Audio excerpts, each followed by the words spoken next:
വീട് അച്ഛൻ ചേട്ടന്റെ പേരിലാണല്ലോ എഴുതി വെച്ചത്. എന്റെ പേരിൽ പ്രസ്സുള്ളപ്പോ ഞാൻ ഈ ബോംബെയിലും ഡൽഹിയിലൊന്നും പോയി അലയേണ്ട കാര്യമില്ല. ഇനി പ്രസിന്റെ കാര്യങ്ങളോർത്ത് ചേട്ടൻ ബുദ്ധിമുട്ടണ്ട.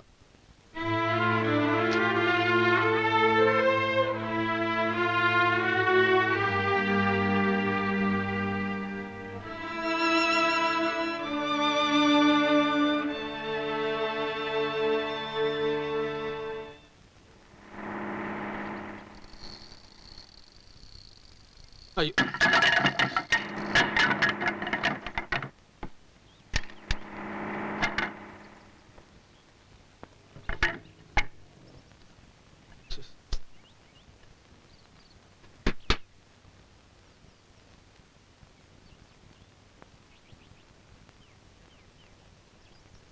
സിസ്റ്റർ, ഒരു കഷ്ണം കയറി കിട്ടോ? ആ വിറകൊന്ന് കിട്ടാനാ. നോക്കട്ടെ.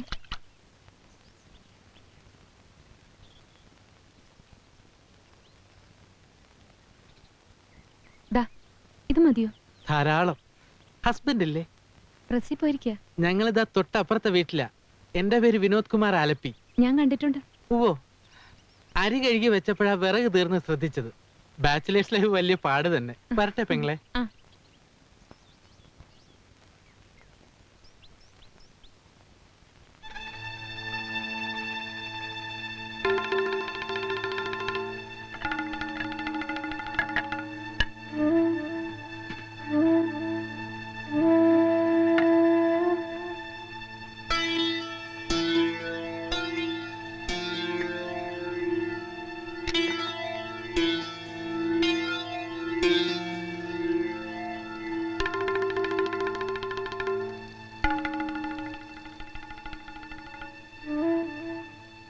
മിസ്റ്റർ, താനെന്തിനാ എന്റെ വീട്ടിൽ കയറിയത്? ഞാനില്ലാത്ത സമയം നോക്കി താനെന്തിനാ എന്റെ വീട്ടിൽ കയറിയതെന്നാ ചോദിച്ചത്. വിറക് കെട്ടാൻ ഒരു കയറ് ചോദിച്ച് കയറിയതാ. അപ്പൊ വിറക് ഇതുവരെ കെട്ടാതെയാണോ കൊണ്ടുവന്നത്? അത് പൊട്ടിപ്പോയതാണ്. എന്റെ വീടിന്റെ ഗേറ്റിൽ വെച്ച് തന്നെ കറക്റ്റായിട്ട് കയറ് പൊട്ടിയല്ലേ? ആ പൊട്ടി. അല്ലാതെ മനഃപൂർവ്വം ഒരു കാരണമുണ്ടാക്കി താൻ വീട്ടിൽ കയറിയതല്ല. ഇയാൾ എവിടുത്തെ ആരണടാ? ഞാൻ ഇവിടുത്തുകാരൻ തന്നെടാ. താൻ കയറ് പൊട്ടിക്കുന്നവനാണെന്നും വേലി ചാടുന്നവനാണെന്നും എനിക്ക് നേരത്തെ അറിയാമടാ. വേലി ചാടാൻ തന്റെ വീട്ടിലെന്താ നിധി ഇരിക്കുന്നോ? ഇത്തിരി സൗന്ദര്യമുള്ള പെണ്ണുങ്ങളെ കറക്കിയെടുക്കാൻ നടക്കുന്ന സാമൂഹ്യ ദ്രോഹിയല്ലോ താൻ. എന്റെ ഭാര്യയുടെ അടുത്ത് വേല ഇറക്കിയാലുണ്ടല്ലോ. എന്ത് ചെയ്യും? പിടിച്ച് വിഴുങ്ങോ? ശരിയാ, നിന്റെ ഭാര്യയെ കറക്കിയെടുക്കാൻ വേണ്ടി തന്നെ ഞാൻ വീട്ടിൽ കയറിയത്. അങ്ങനെ കറങ്ങുന്നവളല്ല എന്റെ ഭാര്യ. ഞാൻ നോക്കട്ടാ കറങ്ങുമെന്ന്. എടാ, നിന്നെ പോലെ ഒരു കുരങ്ങന്റെ കൂടെ ജീവിച്ച് അവൾക്ക് മടുത്ത് കാണും. എന്നെ പോലെ ഒരു സുന്ദരം ഒന്ന് ഞൊടിച്ചാൽ മതി, അവള് വേലി ചാടും. അതിനു മുമ്പ് നിന്റെ ശവം ഞാൻ പോസ്റ്റ്മോർട്ടത്തിന് അയക്കൂടാ. എന്നാ നോക്കിക്കോ, ഇന്ന് മുതൽ 7 ദിവസത്തിനകം അവളെ ഞാൻ തട്ടിയെടുത്തില്ലെങ്കിൽ എന്റെ പേര് വിനോദ് കുമാർ ആലപ്പി എന്നല്ലടാ. എന്നാ നീ ചാവാൻ ഒരുക്കിക്കടാ. പോടാ കഴുത.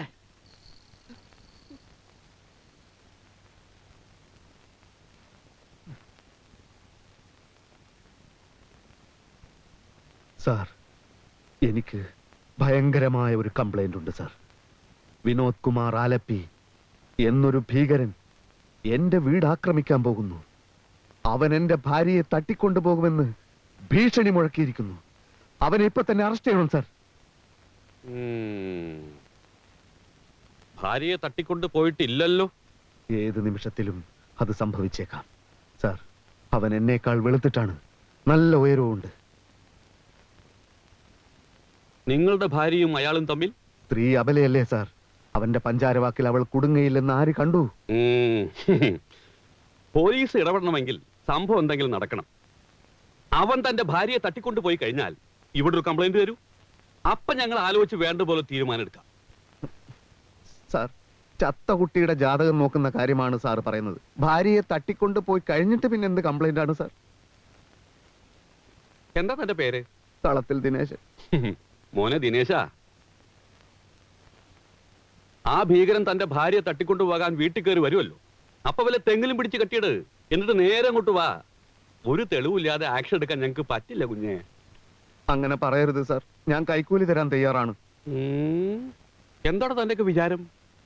പോലീസുകാര് കൈക്കൂലി വാങ്ങാനോ? എടോ, തനിക്ക് പറ്റിങ്ങി അവനെ കൈയോടെ പിടിച്ചോണ്ട് പാടോ.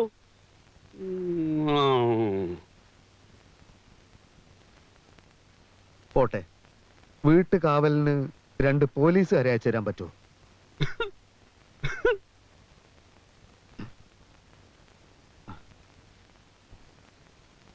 ശോഭയും കാവൽ പോലീസും വേണ്ട സാർ, അത് ശരിയാവില്ല.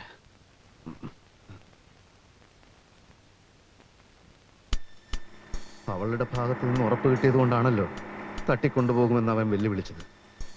അവനെ കൈയോടെ പിടിച്ചാ വിജയിച്ചു. ഞാനില്ലാത്ത നേരത്താണ് അവൻ വീട്ടിൽ കയറുന്നത്. അപ്പൊ ഞാൻ ഉണ്ടാവില്ലെന്ന് ബോധ്യപ്പെടുത്തിയിട്ട് എവിടെയെങ്കിലും ഒളിച്ചു നിൽക്കണം. അപ്പൊ അവൻ വരും, വീട്ടിൽ കയറും, പതുങ്ങിച്ചെന്ന് അടിച്ചു വീഴ്ത്തി പോലീസിൽ അറിയിക്കണം.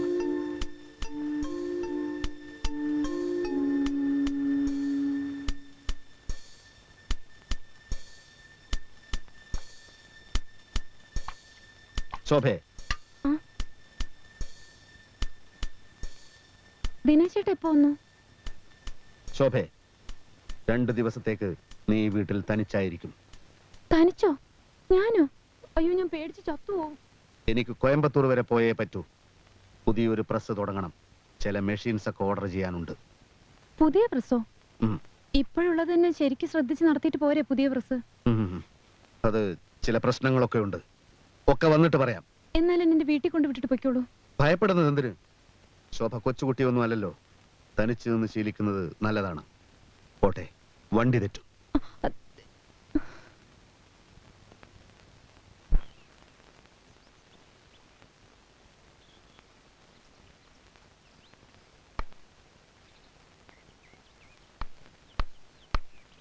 ആ ചേട്ടാ, എന്താ? ഒന്ന് പറഞ്ഞോട്ടെ. ഞാൻ കോയമ്പത്തൂർക്ക് പോവാണ്. 2 ദിവസം കഴിഞ്ഞേ വരൂ. അതിന് ഈ 2 ദിവസവും എന്റെ ഭാര്യ വീട്ടിൽ തനിച്ചായിരിക്കും. ഒന്ന് ശ്രദ്ധിച്ചേക്കണേ. ഞാൻ 2 ദിവസം കഴിഞ്ഞേ വരൂ. കോയമ്പത്തൂർക്ക് പോവാണ്. അതിന് ഞാനെന്ത് വേണം? അല്ല, കോയമ്പത്തൂർക്ക് പോവാണ്. അതുകൊണ്ടാ കോയമ്പത്തൂർ കോയമ്പത്തൂർ.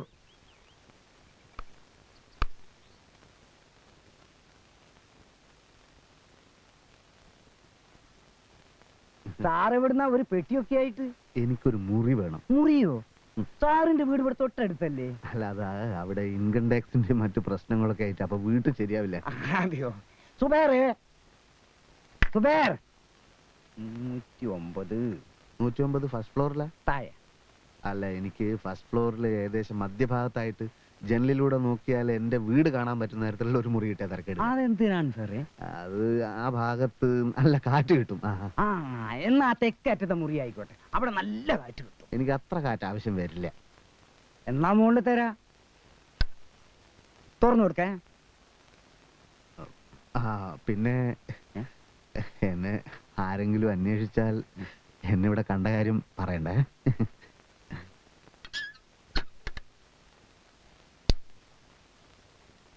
സാറിന് കുടിക്കാൻ വല്ലതും വേണോ? ഒന്നും പറയാറായിട്ടില്ല.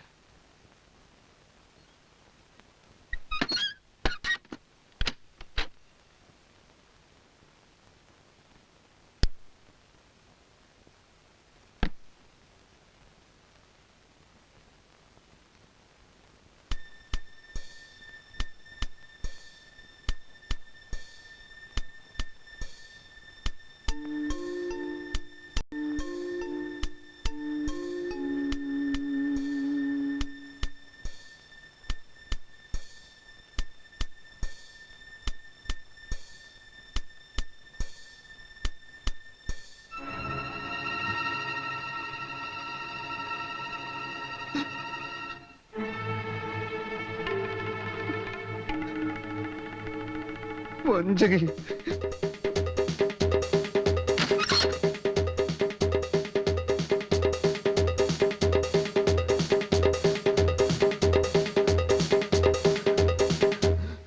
ഒരൊലക്ക കിട്ടുമോ? ഒലക്കയോ? ആ, ഒലക്ക ഉണ്ടാവില്ല കേട്ടോ. ഒരല് മതിയോ?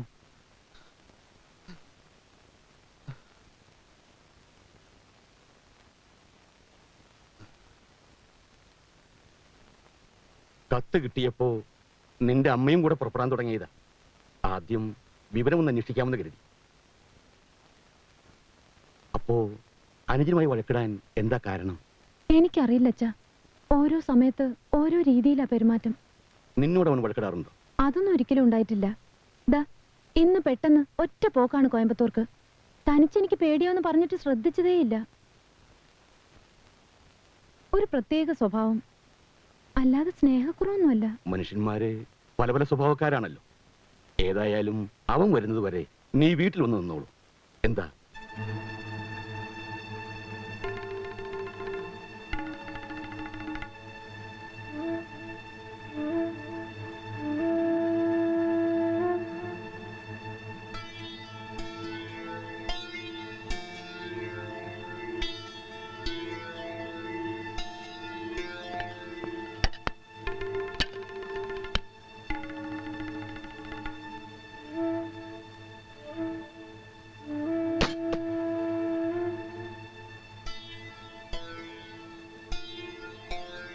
അല്ലെങ്കിൽ ദിനേശേട്ടൻ വരുന്നവർ ഇവിടെ താമസിക്കാലോ? അതാ നല്ലത്. അല്ലേ വേണ്ട, ഞാൻ കൂടെ വരാം. എങ്കിലിപ്പോ തന്നെ പോവാം. ആ നീ കൊണ്ടുപോവല്ലടാ. അച്ഛനോ?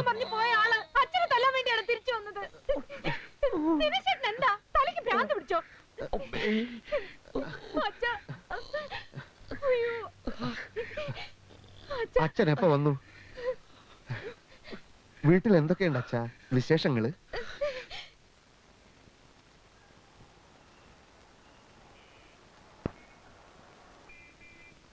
സൂക്ഷിച്ചു.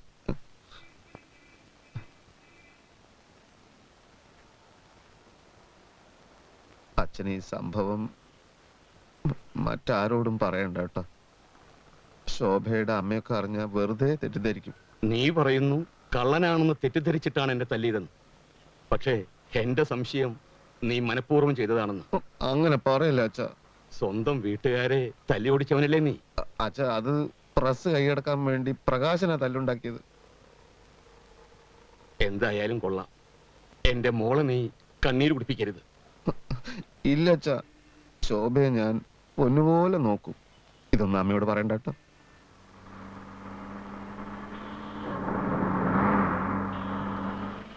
അച്ഛനെ ഞാൻ വല്ലാതെ സ്നേഹിക്കുന്നുണ്ട് അച്ഛൻ. അത് ഇന്നലത്തെ രാത്രിയോടെ എനിക്ക് ശരിക്കും മനസ്സിലായി.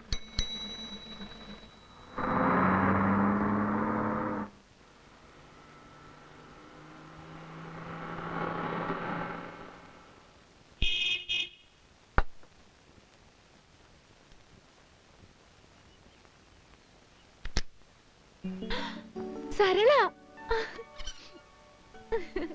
ശോഭ ദിനേശിന്റെ വീടല്ലേ? അയ്യോ, വിശ്വസിക്കാനേ കഴിയുന്നില്ല. നീ എപ്പോഴാ നാട്ടിലെത്തിയത്? ഇത് ഭയങ്കര ഷോക്കായി പോയല്ലോ. ഷോക്ക് എന്നല്ല പറയാ. അപ്രതീക്ഷിതമായ ഒരു ഫ്രണ്ടിനെ കണ്ടുമുട്ടുമ്പോ ഉണ്ടാവുന്ന വികാരത്തിന് ഇംഗ്ലീഷ് പറയണ നിർബന്ധമുണ്ടെങ്കിൽ പ്ലസന്റ് സർപ്രൈസ് എന്നാവാം. എന്തെങ്കിലും ആവട്ടെ, നീ ഒറ്റയ്ക്കാ കാർ ഓടിച്ചു വന്ന്? പിന്നെ ഒരു കാർ ഓടിക്കാൻ രണ്ടാള് വേണോ? ഈ വീട് എങ്ങനെ കണ്ടുപിടിച്ചു? എന്താ മേൽവിലാസമില്ലാത്ത വീടാണോ ഇത്? എവിടെ നിന്റെ ദിനേശേട്ടൻ? എവിടെ? ഇപ്പൊ പുറത്തോട്ട് പോയി. വാ, ഞാൻ ബ്രേക്ക്ഫാസ്റ്റ് കഴിക്കാൻ തുടങ്ങായിരുന്നു. കാറിന്റെ ശബ്ദം കേട്ടപ്പോ സ്വപ്നത്തിൽ പോലും കരുതിയില്ല നീയായിരിക്കുമെന്ന്. കാശ്മീരിൽ നിന്ന് എപ്പോഴാ വന്നേ? ബാലേട്ടൻ ട്രാൻസ്ഫർ കിട്ടി. ഇവിടെ NCS ഓഫീസറായി ചാർജ് എടുത്തു. ഈ കാശ്മീർ ഉണ്ടല്ലോ, സിനിമ കാണാനും മനോഹരമായ സ്ഥലം എന്ന് പുസ്തകത്തിൽ വായിക്കാനും മാത്രമേ കൊള്ളാവൂ. ഏതായാലും മൗണ്ടനീറിംഗിന്റെ വട്ടി ഞാൻ അവസാനിപ്പിച്ചു. നന്നായി. അല്ല, എന്താ നിന്റെ ഉദ്ദേശം? കല്യാണമൊന്നും കഴിക്കണ്ടേ? നല്ലൊരുത്തനെ കിട്ടണ്ടേ? എന്തായാലും ബാലേട്ടനെ കെട്ടിച്ചിട്ടേ എന്റെ കാര്യമുള്ളൂ. നീ വല്ലതും കഴിച്ചോ? കഴിച്ചു, എന്നാലും കമ്പനിക്ക് ഒരിട്ടില്ല.